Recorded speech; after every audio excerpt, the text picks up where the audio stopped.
Hello, beautiful people. It's your girl Ada. A huge thank you to all my returning subscribers for stopping to hear what I have to say today. And if you're seeing my face for the first time, thank you so much for stopping by.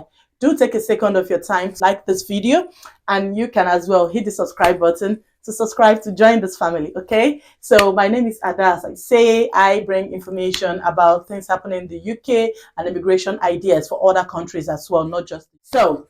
On today's video, I am trying to answer some of the serious burning questions that has come out as a result of the last announcement made by the Home Secretary, cleverly, okay? So where he said workers are no longer going to be able to bring in their dependents, and then health workers, of course, for you to be able to come to the UK and work, you need to have like a threshold of £38,000 and above. So guys, a lot of persons have been very bothered. People have panicked. People have asked, it just caused a lot of confusion about people who are already living in the UK. So that has been like the major concern. People already in the UK who are definitely going to need like a renewal of their visa before they get to the point where they can apply for an indefinite leave to remain. What is going to be their fate? Of course, whenever they came down to the UK to work, their salary threshold is not above, is not up to 38,000. I don't know how many persons are getting 38,000 under the health and care worker visa. Frankly, I don't. So these persons have been very, very bothered. What is going to happen by the time they are due to renew their visa?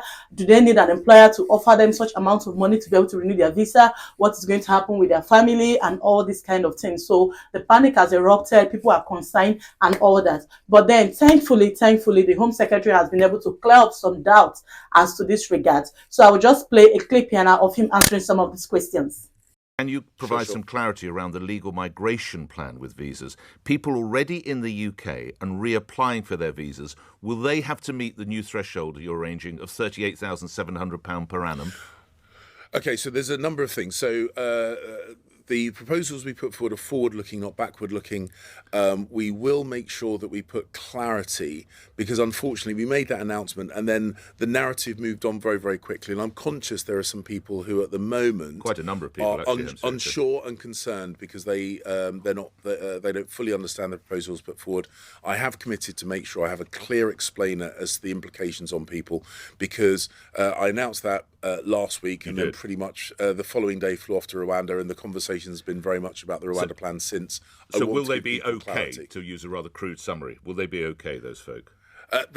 They should, yes. They will. That's what we need to do. What I'm going to do is make this, so as I say, this is forward-looking. No, you said yes, set of that's proposals rather than back. Just put more light on it. What he's saying there is that this policy is going to be like a forward policy, not a backward policy. Okay, guys. So this is specifically going to be for those who are here to come into the UK, and then persons who are already in the UK are not going to be affected. Though he has specifically promised to throw more light on this and then try, of course, before it goes into policy in spring next year, they are going to put in more clarification so everybody is clear and exactly know where they stand. So, but from what he has said, usually when they make policies in the UK, it's not supposed to affect those who are already here. It's just for those coming in. So this is what it is. If you're already here in the UK, you don't need an employer to offer you £38,700 to be able to renew your visa. You can still be able to renew your visa because you're already here before those policies came into play. If you also do ask me, if you have families back home who are yet to come, you still have from now to around March or April, which is around 3 months, to hasten it up, guys. Hasten it up and get them here as fast as possible. Because if you ask me, the policies in the UK right now seem to swivel and change just like the weather in the UK, guys. That is how it is. You never can tell what is going to be the next policy coming up. You never can tell what's going to happen tomorrow.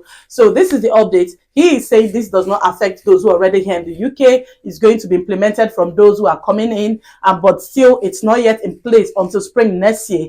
Spring next year, no specific month or specific date has been said about it, but this is a little bit of clarification for all those who are a little bit anxious and worried about this. So this is what it is. So this should be able to put down a little bit of panic on you, just to help you, relax a little bit and stop sweating about it. But if you have family members back home, please, this is the time for you to get them here. And going further, the NHS has also thrown some light and saying that this new policy is not going to be affecting those who are staff of NHS, stating that the people who it's going to be affected are those on health and care worker visas who are working for the private sector.